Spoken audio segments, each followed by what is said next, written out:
Hello, friends. Chris Kelly here. Hey, it is that time of the week, so I want to dive right into the numbers. And I want to talk a little bit more. I touched on this last week, but what happens next and why? There's a lot of people wondering these things right now. Interest rates have changed quite a bit. And like I said last week, I think that moves forward some of the slowing. But let's talk a little bit about why that's going to happen and what will mitigate that at least to some extent. But before we get into that, let's hop into the numbers really quick. I'll just minimize me and look right here. This was dramatic. New listing activity for Portland Metro was down hugely this week. Last week, I think it was pushing 800. I was trying to pull it up, but I couldn't find it before I started this. But that's a dramatic drop from this time last week. I think it was 25% actually. There it is. So why? Well, my team and I talked about this, and probably the prevailing theory, at least where the week is concerned, is spring break.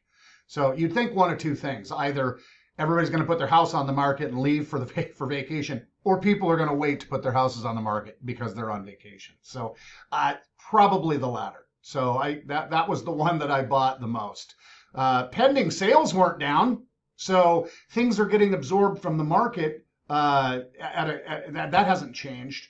But boy, a very few amount of apples in the bucket just became fewer. Sold listings down still from the last couple of years, not dramatically, but down a little bit. So it'll be interesting going forward. Here's what I kind of wanted to talk about is the sequence of things. What happens when a market changes? What happens first? What happens second? Well, there's appreciation, and then there's number of units sold. And so which one happens first? Well, the number of units sold or the slowing of the rate of sales probably would be the first thing.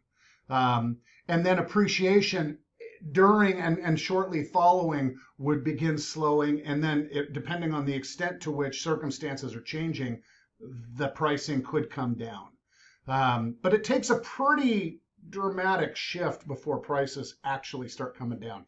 Here's one thing that naturally would happen. In fact, we started having this conversation on my team. How do we finance people when they qualified at 3 or 3.5, and now they're qualifying almost at 5? That changes the buying power dramatically for a given buyer. So the natural thing you pivot to is, well, could we do an adjustable? Can we do a 7-1 or a 10-1? And as I've found out from talking to my lender friends, those types of loans have changed a little bit. But basically, in a nutshell, that means it's fixed for 7 years, or fixed for 5 years, or fixed for 10 years before any kinds of adjustments can take place. Those types of loans carry a lower interest rate. So that's one way to mitigate the qualifying issue. It's not perfect. It's not a 30-year fixed, but it's fixed for a pretty decent amount of time. 20 years ago, say 15 years ago, that's what happened. But lending practices were very different. So people got away. We should have had a slowdown. We allowed some very funky lending practices to happen. So people were able to keep borrowing money that really had no business borrowing money. That is not the case today. Qualifying is pretty legitimate in the financing world. You have to have a JOB. You have to have a tax return. You have to be able to demonstrate that you're a worthy borrower. In other words, lending practices and lending criteria is responsible right now, much more so than it was in 05, 06. So that hasn't changed. And so when that doesn't change, then the market can be allowed to move if it's going to otherwise move. But here's another consideration. One thing that happened back in 04, 05, 06, in that segment of time, the quality, and I don't mean bad people, but the economic quality of a renter back then was really low because everybody could be a buyer. I mean, people that had no business being a buyer could be a buyer. So, when the recession happened, there was a lot of people that lost their homes that were otherwise good people, economically speaking. So the quality of tenant elevated quite a bit. Rents went up. property management and the rental world was inverted from the sales world, and it flip flopped between like '05 and say 2010. Right now, it's super expensive to rent and it's super expensive to buy. So both of these segments of housing, because rent, they're both segments of housing. Both of those segments of housing are expensive. So it's not like, well, I'm not going to buy and I'm just going to go over here and rent because that's easy to do. It is not easy to do. They have the same supply problems that we have on the rental side. So that does, in a way, help buoy or continue to buoy the sales side. The long and short of it is there's still more people that need or want housing for sale or for rent than there are units available for them. So that fact will, at least to some degree, offset the changes in interest rate. But what is happening, and there was an article I wanted to kind of pivot to right here.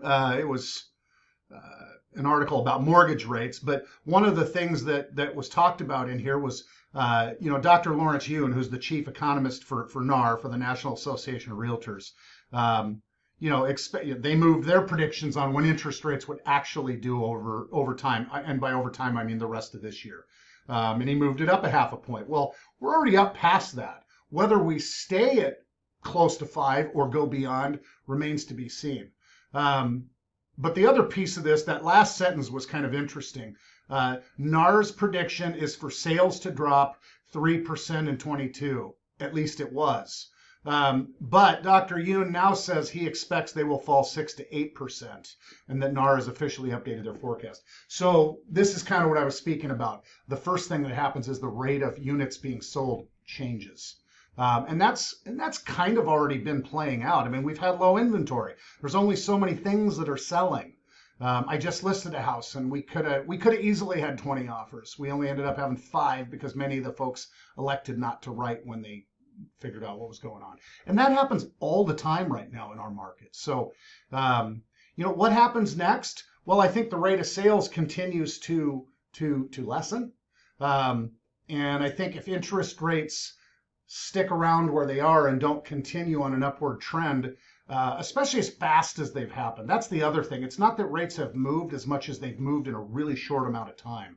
So if that happens more so, if that continues to happen quickly, that will have a very adverse effect in the immediate on ultimately on pricing, but certainly on the rate of sales first. So anyway, as always, I hope you find this of value. I'll include a link to this article, and there's another article I may include as well. But we're always here to help. We love to talk about real estate. We love to help people with real estate. So if there's anything that you have questions about or just want to chat about it, by all means, reach out to me in whatever manner you'd like. All right, until the next time.